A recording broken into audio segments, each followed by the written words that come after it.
I want you to do something a little radical right now, like wherever you are listening to this. Yeah, just take a second. Exactly. I want you to literally unclench your jaw. Just let it go. Drop your shoulders. Most of us don't even realize we're tensing up, you know? Right. And look, I don't care if you just finished, a grueling 12-hour shift on the hospital ward, or if you just stepped off a loud, dusty job site. Or even if you're just mentally exhausted from staring at screens all day long. Leave it at the door. It's over. You are officially entering quiet mode. So just take a deep breath. That's the baseline we need for this. It really is. And now I want you to look at the phone sitting next to you, or maybe the smartwatch on your wrist. Every single time that screen lights up, every time it buzzes, it steals exactly 23 minutes of your life. Welcome to the deep dive. It really is a staggering number to confront when you put it like that. 23 minutes Yeah. from one buzz. Yeah, because we tend to measure interruptions in like the seconds it takes to glance at a screen, right? Whoa! We completely ignore the massive cognitive debt we incur the moment we look away from our deep work. And that cognitive debt, that is exactly the central target of our mission today. Okay, let's unpack this. We are exploring The Sovereign Architect's Guide by Chillstar 08. Specifically, episode 6, which is titled Deep Work Dynamo, How to Finish Your Week in 4 Hours. Right. And if you remember in our last deep dive, we talked about installing the drawing those boundaries and reclaiming your personal space. But clearing the space is just step one. It actually reveals a much deeper, much more intimidating problem. Yeah, the void. What are we actually supposed to be building in that silence we just fought for? Because if we don't have a blueprint, the noise of the world is just going to rush right back in to fill it. Oh, for sure. We have this natural horror of a vacuum.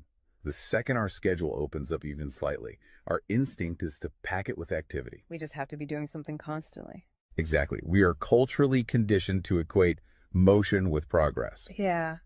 But Chillstar 08 introduces a really brilliant distinction here. She talks about the trap of idling. I love this concept so much. Think about a car engine, right? Mm-hmm. The engine is running, the pistons are firing, it's burning through all this expensive fuel, making a ton of noise and vibration. But the car is in park. Yes, it isn't going anywhere, and that is what most of our daily quote-unquote busyness looks like. We feel incredibly productive because we are in constant motion. Right. You check a text message while you're sitting at a stoplight. Or you answer a quick email while walking from your car to the front door. You stare at a spreadsheet on your laptop while, your family dinner is sitting right in front of you, literally getting cold. And that right there is the illusion of productivity. You end your day feeling physically and mentally depleted because you were constantly doing something. So you didn't actually do anything that matters. Exactly. If you step back and evaluate your legacy, the deep, meaningful work, the art, the business strategy, the relationships. Right, the relationships that actually move your life forward. None of it progressed. You spent 8 hours idling. You were everywhere, which means you were truly nowhere. Man, that hits hard. And this brings us back to that terrifying 23-minute statistic from the research she cites. I don't want to just gloss over this. No, we definitely shouldn't. Because understanding the mechanism behind it is crucial. Why does a 5-second distraction cost us almost half an hour? It basically comes down to how our prefrontal cortex manages working memory. Your brain is not a computer processor that can just run multiple applications in parallel. Right. We can't actually multitask. Exactly. When you are doing deep work, say writing a complex proposal, your brain loads this massive fragile web of context into your working memory. Like holding all the pieces of a puzzle in your hands at once. Yes. You are holding multiple variables, ideas, tones all at once. So when your phone buzzes and you glance at a text from your partner asking about groceries, your brain is forced to execute a context switch. So it has to dump all the proposal data just to load the grocery data. It literally flushes the working memory buffer, yeah. It has to process the new rules and the emotions associated with that text message. Wow. And then when you turn back to the proposal, you cannot just pick up where you left off. Your brain has to laboriously rebuild that entire web of context from scratch. Oh, I hate that feeling. Were you just staring at the screen like, what was I even saying? Right. It has to retrieve the thread of your argument. Remember the tone you were using, recall the variables. That rebuilding process takes an average of 23 minutes of cognitive effort, And it burns a ton of energy doing that, right? massive amounts of glucose. That explains so much. I mean, that is why people hit 5 p.m. and feel physically exhausted, almost sick to their stomachs. Even if they've just been sitting in a really nice ergonomic chair all day. Exactly. They haven't been doing deep work. They've been doing cognitive gymnastics, just constantly flushing and reloading their working memory. They are burning fuel just to stay in park. So, okay, let me bring in what I like to call the transformer concept here. Because our focus is like an electrical grid. If you have, 50 browser tabs open, you are leaking energy as raw, unusable heat rather than concentrated light. That's a great way to look at it. So if we are all acting like our focus is this cheap renewable resource, how do we stop being what Chillstar '08 calls a subject to the pings of the world? I mean, how do we actually become the architect of our attention? Well, what's fascinating here is how she frames the philosophical shift we need. She says utility does not equal value. Oh, say that again. Utility does not equal value. Right. In the modern workforce, we have been completely conditioned to believe that being constantly available makes us valuable. Like if you answer a Slack message in 3 seconds, you're the hero. Exactly. You are praised as a good worker. Or if you jump on a Zoom call with like 5 minutes notice, you're a team player. But that is just utility. I mean, being highly available makes you a commodity. You're like a human router just passing information back and forth. And routers are easily replaced. True sovereignty, true value comes from being impactful. You simply cannot make a deep, lasting impact if your attention is constantly fractured by the agendas of other people. Yeah, when you operate like that human router, you are spending your finite, precious Mondays executing someone else's script. You're a subject to the pings of the world. Okay, so we know the biology of why this destroys our focus, and we understand the philosophical trap of, trying to be too available. But how do we actually fix the mechanics of our workday? We have to build the deep work dynamo. Right. So think of your attention like water pressure. If you poke 50 tiny holes in a garden hose, open browser tabs, email notifications, group chats. The water just trickles at the end. Exactly. You cannot wash a car with a trickle. You're just making the driveway wet. That's true. So the Dynamo Audit she lays out, it's about putting a high pressure nozzle on that hose. It narrows the opening to create a stream powerful enough to actually blast through the dirt. And the first step in that audit is auditing the physical environment itself. She calls it analyzing your signal-to-noise ratio. Okay, so visualize your workspace right now. She asks you to determine if it is a sanctuary or a transit hub. Let's be honest. Most of us are operating in transit hubs. A transit hub is a place of constant arrival and departure. People walking by, announcements over the loudspeaker, just a blur of motion. Yeah, and you can't build a legacy in a train station. But we need to push past the basic phones are distracting advice, right? Because our listeners already know that. Oh, absolutely. Chillstar '08's rule is much more brutal than that. She says if the phone is even sitting on your desk, even face down, it is acting as a parasite on your cognitive grid. A parasite, just by being in the room. The research supports this entirely, by the way.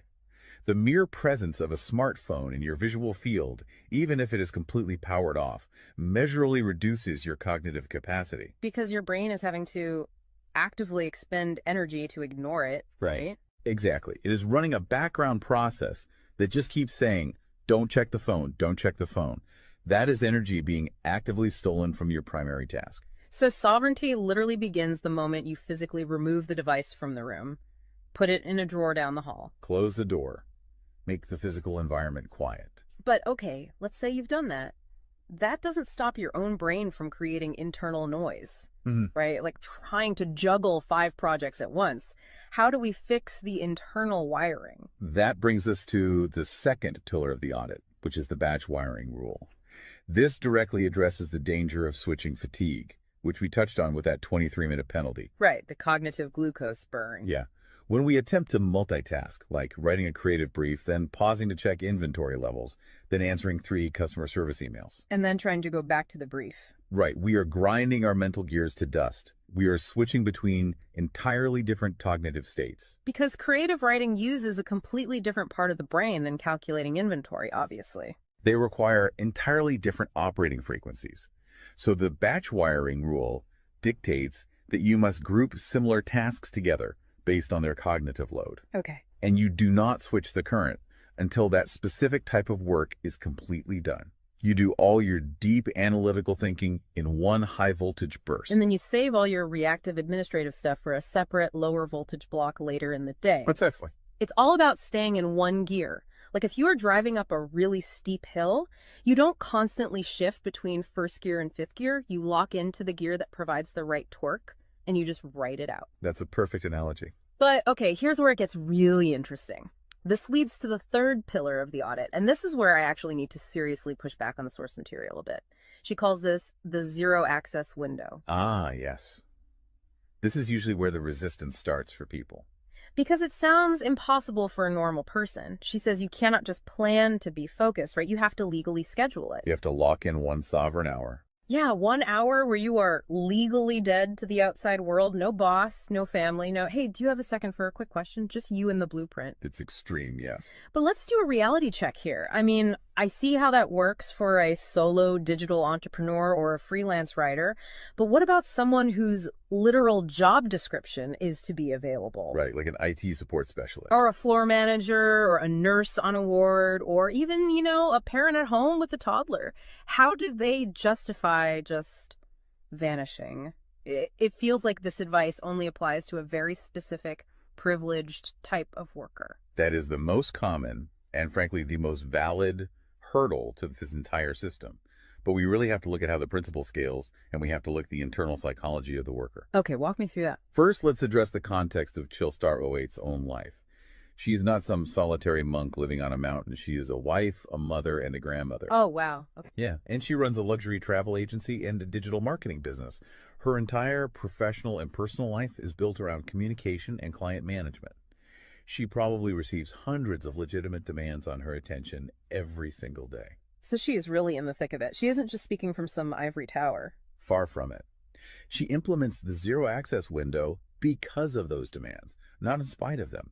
Now, for the IT manager or the nurse, obviously, you cannot vanish while on active duty if your role is acute response. Right. You can't ignore a burning server or a patient monitor. Exactly. But the principle applies to the deep work surrounding the active duty, the scheduling, the charting, the strategic planning. Even in highly reactive jobs, there is legacy work that gets pushed to the margins. That makes sense. And the challenge isn't just logistical, it is deeply psychological. It's the internal guilt, isn't it? Yes, exactly. People feel like bad employees or bad parents or bad partners when they set a hard boundary. Yeah. We tie our entire self-worth to our responsiveness. We think, if I am not instantly available, I am failing them. Man, that is so true. We feel guilty for taking an hour to ourselves. But setting a zero access window is not about neglecting your family or your team. It is about condensing your high level work into massive, high impact bursts of energy so that you can actually be present later. Wow. Okay. Consider the alternative. If you don't carve out that absolute focus, you end up giving your family or your team partial fractured attention for 12 hours straight. Exactly. You are physically at the dinner table, but mentally you are drafting an email. Or you are sitting on the floor playing with your kid, but you're checking a Slack notification over their shoulder. You are trading constant low quality availability for scheduled high quality presence. It is entirely about communicating boundaries to protect the quality of the time you do give people. You tell your team, look, I am going offline for 60 minutes to finish this crucial report. If the servers literally catch fire, call this specific emergency number. Otherwise, I will address all questions at 11:00 a.m. Right. You aren't vanishing to hide. You are vanishing to get the work done efficiently so you can actually live your life. Which brings us to the ultimate why behind this entire system. Because once you fight through that guilt, once you build this 4-hour fortress, you have to know what it is all for. It's not just about becoming a hyper-efficient robot. No, because if you use these tools just to do more of your boss's busy work or to take on 3 more stressful projects, you have entirely missed the point. You are just speeding up the treadmill. If we connect this to the bigger picture, the destination we are driving toward is a concept she calls passive magnetism. Okay, break down passive magnetism for us, because it sounds a bit abstract. Think of it as the gravity your work generates when it is undeniably good. Most people operate with active desperation. They're loudly networking, constantly posting, aggressively chasing clients or promotions. Just relying on sheer volume to get noticed. Right. Passive magnetism is the exact opposite. It is the ability to attract results, clients, wealth, legacy, or respect through the undeniable quality of your deep work. Because you actually took the time to build something substantial rather than just talking about building it. Yes, when you engage the deep work dynamo, you produce work so concentrated and so valuable that it acts as a magnet. You don't have to chase the market comes to you. And the ultimate prize of achieving that passive magnetism isn't just more work. The prize is time. Time is the ultimate currency. The dream of the sovereign architect is to finish an entire week's worth of business output in just 4 hours. You do this high voltage work often while the rest of the world is literally still hitting the snooze button. You free up the remaining hours so you can go be a traveler, so you can be a creative. So you can be a fully engaged grandparent like Chillstar '08. Exactly. She frames it beautifully in the source text. She says, we wire for silent so we can live in volume. Oh, I love that. We embrace the discipline of the quiet fortress so that our actual lives can be loud, vibrant, and fully experienced. We are finally taking control of the dial. But, making that shift from a frantic, reactive employee to a calm, sovereign creator requires a massive shift in identity. You have to tune your mind before you sit down to do the work. It is really difficult to just sit down at a desk and instantly command your brain to perform deep work, right?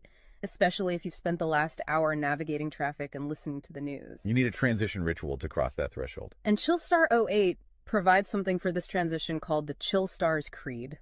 It is designed to be a grounding frequency. It really centers you. Yeah, so I want you, the listener, to use this. I want you to imagine a slow, steady heartbeat in the background. Just a deep, resonant 528 hertz frequency. Just let the frequency of these words settle into your mind before you initiate your deep work. Ready? Take it in. I am grounded in peace. I am reaching for my stars.